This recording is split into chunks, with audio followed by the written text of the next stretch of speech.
നല്ല ആത്മവിശ്വാസത്തിലായിരുന്നു UDF. അതുകൊണ്ട് തന്നെ 100-ലധികം സീറ്റുകൾ നേടി വിജയിച്ചു വരുമെന്ന് UDF നേതാക്കൾ, പ്രത്യേകിച്ച് പ്രതിപക്ഷ നേതാവ് VD സതീശൻ ആവർത്തിച്ച് പറയുകയും ചെയ്യാറുണ്ട്. വൻ വിജയം നേടിയില്ലെങ്കിൽ ഞാൻ രാഷ്ട്രീയ വനവാസത്തിന് പോകും എന്നുവരെ പറയാൻ തക്കവണ്ണമുള്ള ആത്മവിശ്വാസമുണ്ടായിരുന്നു UDF നേതാക്കൾക്ക് VD സതീശന്. എന്നാൽ മെല്ലെ മെല്ലെ ആ ആത്മവിശ്വാസം തകരുകയാണ്. എന്തുകൊണ്ടാണ് ഇത്ര വലിയ ആത്മവിശ്വാസത്തിലേക്ക് UDF വന്നത്?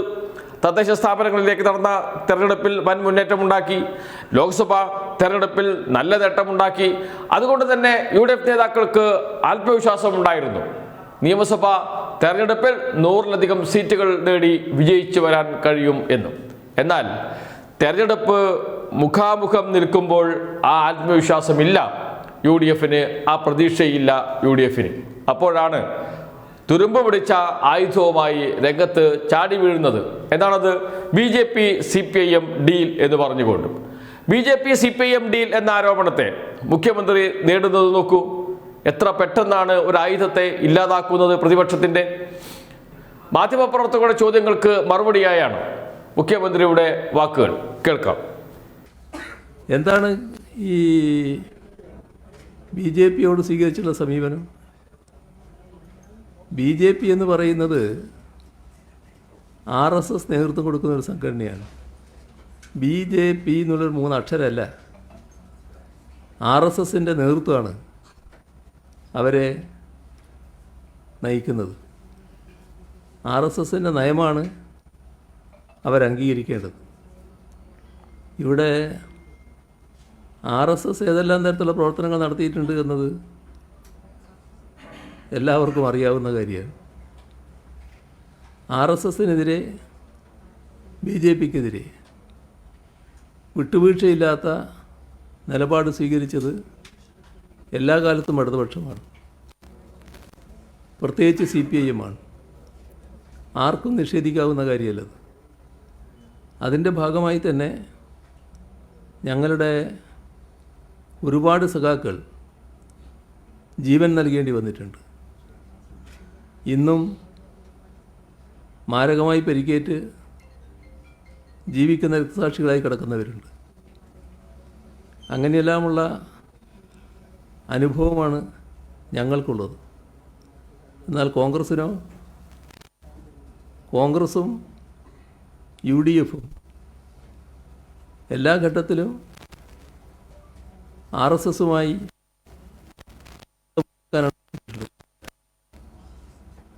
RSSുമായി ബന്ധമുണ്ടാക്കാനാണ് എല്ലാ ഘട്ടത്തിലും ശ്രമിച്ചിട്ടുള്ളത്. എല്ലാവർക്കും ഓർമ്മയുണ്ടാവുമല്ലോ. നിങ്ങൾ ഈ പറഞ്ഞ പുരോഹിതൻ ഇത് പറഞ്ഞിട്ടുണ്ടെങ്കിൽ അദ്ദേഹം ഓർക്കുന്നുണ്ടാവുമല്ലോ. കോലീബി സഖ്യം. എന്തായിരുന്നു കോലീബി സഖ്യം? അന്ന് വടകര പാർലമെൻറ്റ് മണ്ഡലം, ബേപ്പൂർ അസംബ്ലി മണ്ഡലം, 2 സീറ്റ്, പാർലമെൻറ്റിലൊരു സീറ്റ്, അസംബ്ലിയിലൊരു സീറ്റ് BJPക്ക് നൽകുന്നു.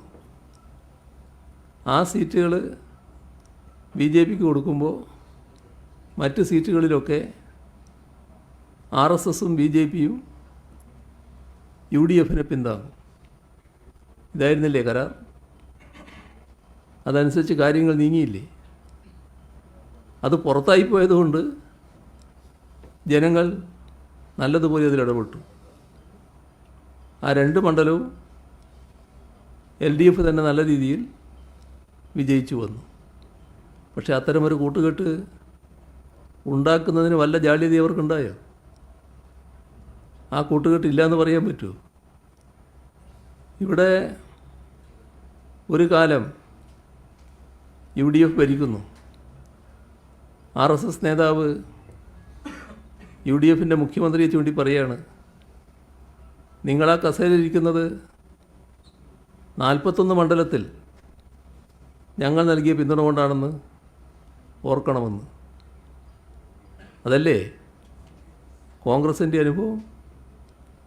എല്ലാ കാലത്തും ഇത്തരം ശക്തികളുമായി കൂട്ടുകൂടാനല്ലേ തയ്യാറായിട്ടുള്ളത്? ഇപ്പോൾ 2016 നേമത്ത് നിന്ന് BJP ജയിച്ചു വന്നല്ലോ. നിയമസഭയിൽ അക്കൗണ്ട് തുടങ്ങിയല്ലോ. എങ്ങനെയായിരുന്നു ആ അക്കൗണ്ട് തുടങ്ങിയത്? നിയമസഭയിൽ മത്സരം നടന്നപ്പോൾ ആ നിയമം സീറ്റിൽ കോൺഗ്രസിൻ്റെ വോട്ടിനെന്ത് സംഭവിച്ചു? വലിയ ഇടിവല്ലേ കോൺഗ്രസിൻ്റെ വോട്ടിന് പറ്റിയത്? എന്നാൽ വേറൊരു മണ്ഡലത്തിൽ നിന്ന് ഒരു കോൺഗ്രസ് നേതാവിന് ജയിച്ചു വരാൻ വേണ്ടി ഉണ്ടാക്കിയ ഡീലായിരുന്നില്ലേ അത്? ആ ഡീലിൻ്റെ ഭാഗമായിട്ടല്ലേ അക്കൗണ്ട് തുറക്കാൻ BJP കഴിഞ്ഞത്? അന്നത് വേണ്ടത്ര ആളുകൾക്ക് വ്യക്തമായിരുന്നില്ല. പിന്നീട് ഞങ്ങൾ പരസ്യമായ നിലപാടെടുത്തല്ലോ. 2021 പരസ്യമായി പറഞ്ഞല്ലോ, ഇവിടെ തുറന്ന അക്കൗണ്ട് ഇവിടെ തന്നെ പൂട്ടിക്കും എന്ന് നിയമത്ത് വെച്ച് തന്നെ ഞങ്ങൾ പ്രഖ്യാപിച്ചല്ലോ. അങ്ങനെയല്ലേ അത് പൂട്ടിക്കുകയും ശിവൻകുട്ടി നിയമസഭയിലേക്ക് തിരഞ്ഞെടുക്കപ്പെടുകയും ചെയ്തത്? എന്ത് വൃത്തികേടും കാണിക്കാൻ മടിയില്ലാത്ത ഒരു കൂട്ടരാണ് ഈ പറയുന്ന കോൺഗ്രസ് എന്നത് ആർക്കും അറിയാത്തത്? ഇത് കേരളത്തിലെ കോൺഗ്രസിൻ്റെ കഥ. എന്താണ് കോൺഗ്രസിൻ്റെ അഖിലേന്ത്യാ നേതൃത്വത്തിൻ്റെ അവസ്ഥ? എന്താണ് BJPയോട് അവർ സ്വീകരിക്കുന്ന നില? രാഹുൽ ഗാന്ധിയും കോൺഗ്രസും എത്ര കണ്ടാണ് BJPയുടെ B ടീമായി മാറുന്നത്? എല്ലാവരുടെയും ശ്രദ്ധയിലുള്ള കാര്യമല്ലേ? വടക്കേ ഇന്ത്യ, ഡൽഹി ആയിരുന്നല്ലോ BJP ഭരണമില്ലാത്തൊരു നാട്. കെജ്രിവാളും AAPയുമായിരുന്നല്ലോ അവിടെ ഉണ്ടായിരുന്നത്.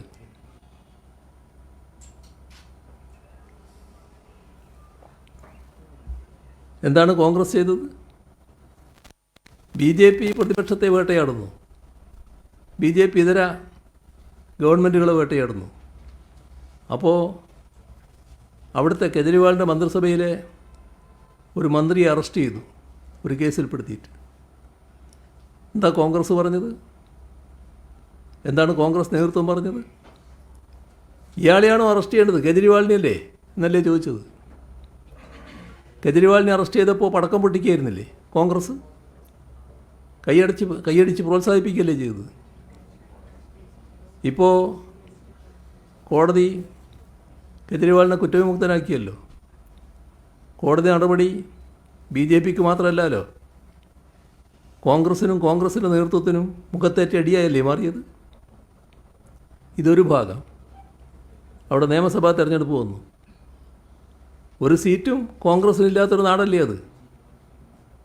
എന്നാൽ ഉള്ള ശക്തി എന്തിനാ ഉപയോഗിച്ചത്? BJP ഒഴിവാക്കാനാണോ? BJP ഒഴിവാക്കാനാണെങ്കിൽ AAP അല്ലേ സഹായിക്കേണ്ടത്? അവിടെ അതിശക്തമായി AAP എതിർക്കല്ലേ ചെയ്ത്? അങ്ങനെ AAP അതിശക്തമായി എതിർത്താൽ ആരാ ജയിച്ചു വരികയെന്ന് അവിടുത്തെ സ്ഥിതിയിൽ എല്ലാവർക്കും അറിയാലോ. അത് BJP അല്ലേ? BJP ജയിച്ചു വന്നല്ലോ. അപ്പോൾ BJPയുടെ B ടീമായിട്ടല്ലേ ഫലത്തിൽ അവർ പ്രവർത്തിച്ചത്? ഇതേ കാര്യം തന്നെ ഹരിയാനയുടെ കാര്യം നോക്കൂ നിങ്ങൾ. ഹരിയാന നിയമസഭ ആ തെരഞ്ഞെടുപ്പിൽ BJP അധികാരത്തിൽ വരുമെന്ന് അവർ തന്നെ കണക്കാക്കുന്നില്ല. എല്ലാവരും ഉറപ്പിക്കുന്നു BJPയെ പരാജയപ്പെടുത്താനാവും. എങ്ങനെയാണ് BJPക്ക് തിരിച്ചു വരാൻ കഴിഞ്ഞത്? BJPയെ നേരിടാനുള്ള ശക്തി ഇന്ന് പലയിടത്തും നമ്മുടെ രാജ്യത്തെ മറ്റ് രാഷ്ട്രീയ പാർട്ടികൾക്ക് ഒറ്റയ്ക്കില്ല. ഇപ്പോൾ സാധാരണഗതിയിൽ BJP എതിർക്കാൻ താല്പര്യമുള്ള എല്ലാവരെയും ഒന്നിച്ച് നിർത്താൻ ശ്രമിക്കണം. ആ കാര്യം ചെയ്തോ കോൺഗ്രസ്? ഒന്നിച്ച് നിൽക്കാൻ സന്നദ്ധയുള്ളവരെയൊക്കെ അകറ്റിക്കളഞ്ഞില്ലേ? അതല്ലേ നടന്നത്? അതല്ലേ BJPയുടെ ജയത്തിലേക്ക് എത്തിച്ചത്? യഥാർത്ഥത്തിൽ ഫലത്തിൽ BJPയുടെ പാർട്ടിയായി മാറുകയല്ലേ ചെയ്തത്?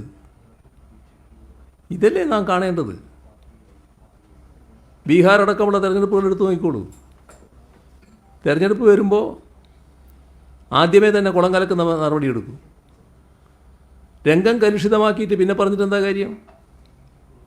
രംഗം കലുഷിതമാകുമ്പോൾ അതിൻ്റെ ഗുണഫലം കിട്ടുന്നത് BJPക്കല്ലേ? ബീഹാർ അടക്കമുള്ള തെരഞ്ഞെടുപ്പ് ഫലത്തെ ആദ്യത്തെ കോൺഗ്രസിന് സമീപനം സ്വാധീനിച്ചില്ലേ? എല്ലാം BJPക്കല്ലേ സഹായകരമായിട്ട് വന്നത്. ഇങ്ങനെയെല്ലാം നേരത്തെ ചെയ്തവർ, ഇപ്പോൾ ചെയ്തുകൊണ്ടിരിക്കുന്നവർ, അവരുടെ നിലപാടിൽ ഒരു മാറ്റവും ഇല്ലാതെ താൽക്കാലിക ലാഭത്തിന് വേണ്ടി കൂട്ടുകൂടാൻ തയ്യാറാകുന്നവർ, ഒരു കാലത്തും BJPയോട് വിട്ടുവീഴ്ചയില്ലാത്ത നിലപാട് സ്വീകരിച്ച ഞങ്ങൾക്ക് നേരെ ആക്ഷേപം ഉന്നയിക്കാൻ തയ്യാറാകും. അതൊന്നും നാട്ടിലേശുന്ന കാര്യമല്ല എന്ന് മാത്രമേ പറയാനുള്ളൂ. പിന്നെ നല്ലതുപോലെ കളവ്, നുണ സത്യമാണെന്ന് തോന്നത്തക്ക രീതിയിൽ പ്രചരിപ്പിച്ചാൽ അത് സത്യമായി അംഗീകരിക്കപ്പെടുമെന്നുള്ള പഴയ ഗീബൽസിൻ്റെ സിദ്ധാന്തം ഉണ്ടല്ലോ, അതിൻ്റെ ആശാന്മാരായിട്ട് ആ പ്രവർത്തനങ്ങളും നടത്തി നോക്കുകയാണ്. പക്ഷേ ഈ അനുഭവമൊന്നും നാടിനോ നാട്ടുകാർക്കോ മറക്കാൻ കഴിയുന്നതല്ല.